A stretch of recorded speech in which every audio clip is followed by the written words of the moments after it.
Əziz Azərbaycanlılarım, sizin Ramazan bayramınız mübarək olsun.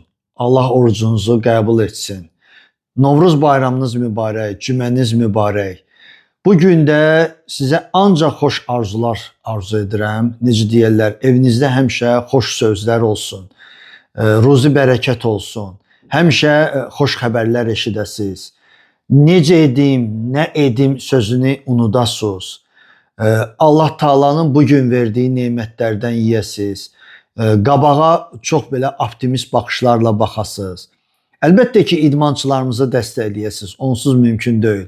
Bizim əsas məqsədimiz də odur ki, Azərbaycanın hər bir diyarında uşaqlar, gənclər, yeniyetmələr idmanla məşğul olsunlar, sağlam olsunlar. Aralarından nə qədər çox özümüzkilərin dünya, Avropa, olimpiya çempionları olsa bir o qədər bizim üçün xoşdur. Bilin ki, bir dəfəlik ki, jurnalistlər də ancaq xoş xəbərləri yazmağa alışıb. Xoş xəbərlər istəyirlər. Və necə deyirlər, nə qədər sizin xoş günləriniz çox olacaqsa, nə qədər mehribançılıq olacaqsa, bizim üçün də bir o qədər xoş olacaq. Bayramınız mübarək.